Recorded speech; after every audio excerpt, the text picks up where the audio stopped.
유치권이 사실 굉장히 좀 어렵게 느끼는 게 다들 사실이죠. 그만큼 좀 그동안 자료가 좀 없었고 또 이론적으로도 어렵게 느껴졌고 했던데, 오늘 이 실무 위주로 또 사례 위주로 한번 접근해 보시면은 좀 이렇게 그렇게 어렵진 않다라는 부분을 좀 느끼실 수 있을 것 같습니다.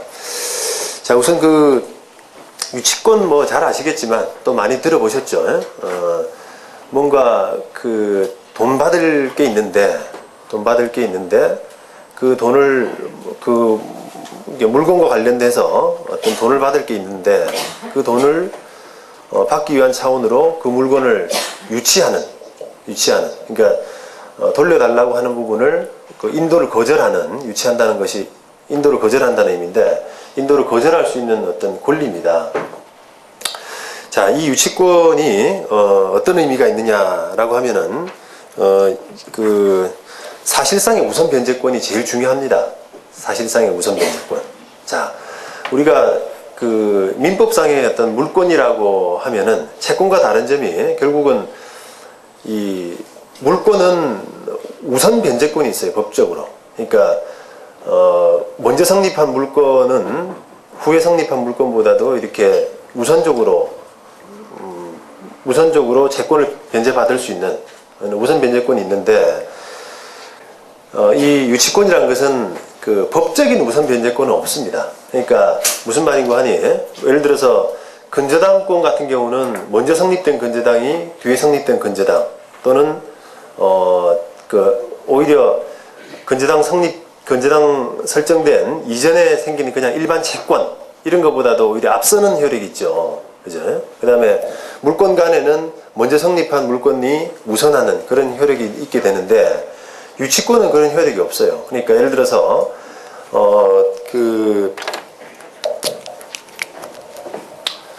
예를 들어서 이제 유치권이 근저당권이 이렇게 생긴 상태에서, 저당이 생긴 상태에서 뒤에 유치권이 이렇게 만들어졌다 라고 하더라도 이 유치권이 여기보다 뒤지는 게 아닙니다. 일반 물권의 어떤 법리는 먼저 성립된 물건이 나중에 성립된 물건보다도 순위가 좀 빠를 수 있는 그런 우선 변제권이라는 의미가 있지만, 이 유치권은 늦게 성립됐다고 해서 된 것도 아니에요. 그리고 유치권 관련된 채권이, 돈 받을 채권이 이렇게 먼저 성립됐다고 해서 또 근저당권보다도 또 빠른 것도 아닙니다. 유치권은 그런 어떤 시간적인 선후가 아니라 이게 물건과 관련된, 예를 들어서 이제 우리가 유치권 하면은 가장 일반적으로 생각하는 것이 공사대금 아닙니까?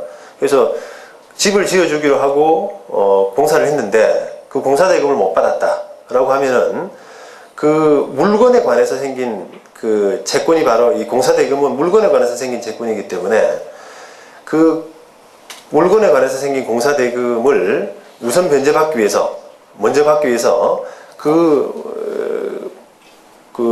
지은 건물을 점유하고 내주지 않을 수 있는 권리가 바로 유치권이라는 거죠. 그러니까 그게 근저당이 먼저 부동산에 이미 성립됐다고 해서 이 근저당보다 앞선다 뒤선다 이런 관계가 아니라 그 물건의 점유를 내주지 않는, 유치할 수 있는 그런 권리가 바로 유치권이고, 그 유치권이 인정되면은 그 물건을 쓰려고 하는 사람은 결국은 소유권 행사를 못하게 되는 결과가 되잖아요. 그러니까 유치권 때문에 유치권을 해결하지 않고는 어떤 물건을 사용 수익할 수가 없기 때문에, 행사를 할 수가 없기 때문에 그 유치권을 자연스럽게 해결해 줘야만 되는 그런 결과가 됩니다. 그래서 그런 면에서 지금 표현을 이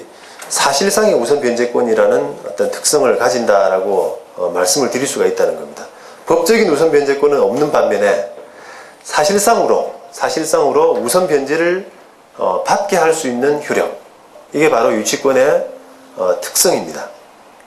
그리고 이런 바로 유치권의 특성 때문에 여러 가지 유치권의 폐해, 다시 말씀드리면 이미 딱 눈에 보이는 그 부동산에 저당이 설정되어 있는데도 불구하고 뒤에 공사를 해가지고 유치권을 만들어 버리게 되면은 그 유치권 때문에 이 물건의 담보 가치가 떨어지지 않습니까? 그죠?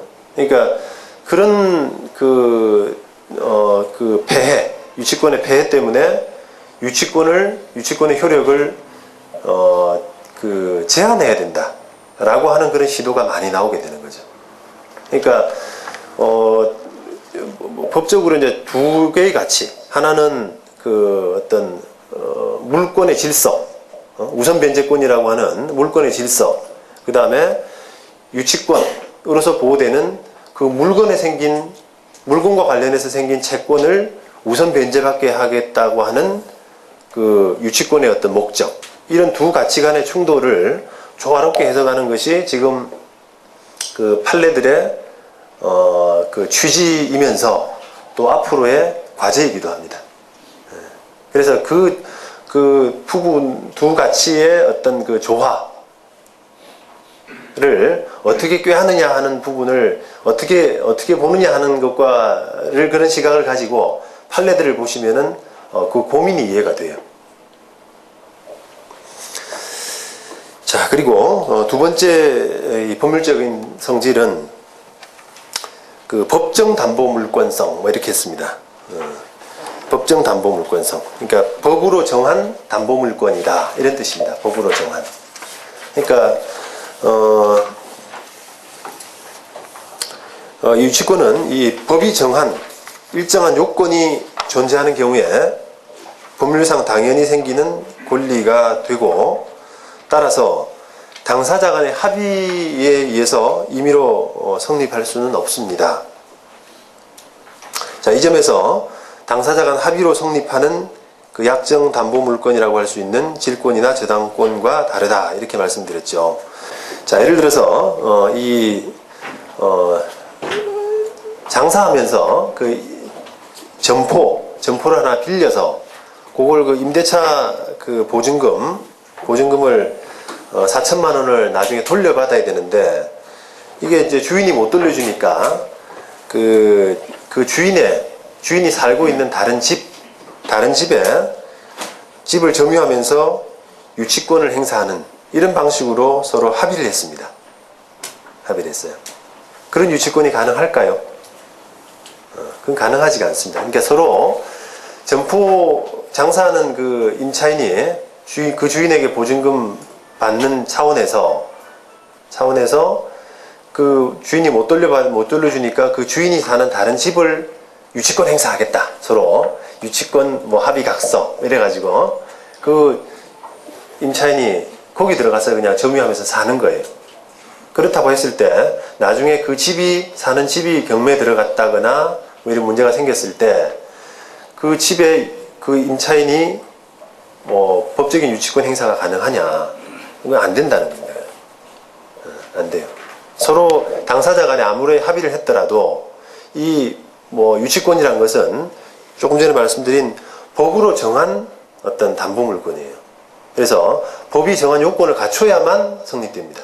그런데 이 케이스에서는 법이 정한 요건을 못 갖췄죠. 왜냐? 적어도 민사유치권 같은 경우는 제일 중요한 게 이제 결련성 아닙니까? 결련성. 그러니까 점유하고 있는 물건에 관한 채권이냐 하는 건데, 임차인이 지금 점유하고 있는 그 물건은 다른 점포의 보증금을 못 받아서 이렇게 된 거잖아요. 점유하고 있는 거 아닙니까? 그러면 그 받을 돈이란 것은 다른 물건과 관련된 거거든요. 다른 물건. 그러니까 이 점유하고 있는 물건과 관한 채권이 아니기 때문에 법 유치권이 성립할 수가 없는 겁니다. 법이 정한 요건을 못 갖췄다는 거죠. 당사자 간에 비록 유치권에 관한 합의가 있다고 하더라도. 그래서 그런 차원에서 이 법이 정한 요건을 반드시 갖춰야만 된다, 이런 겁니다. 근데 그걸 조금 이제 케이스를 바꿔서, 만약에 그런 케이스에서 주인이 살고 있는 그 집에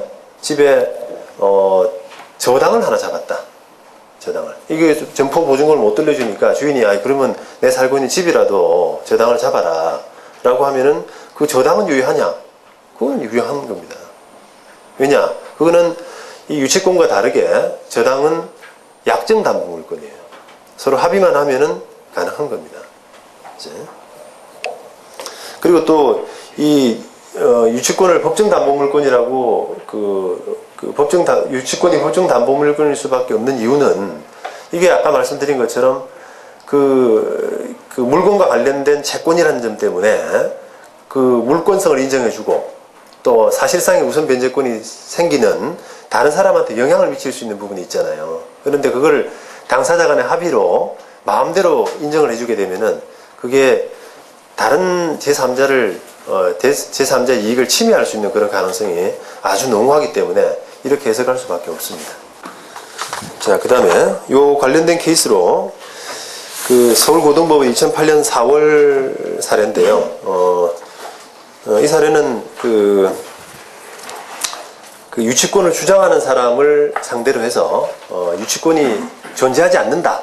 너 유치권을 가지고 있지 않다라고 하는 유치권 부존재 확인 청구 소송입니다. 그 소송 형태는 나중에 제가 말미에서 좀 자세하게 설명드리는 걸로 하고 이 유치권 부존재 확인 소송에서 지금 피고가 유치권이 있다라고 이제 했는데 그 유치권은 이 건물주에 대해서 이제 공사대금을 공사를 했는데 건물주가 돈을 안 주기 때문에 내가 유치권을 행사한다 이런 내용인데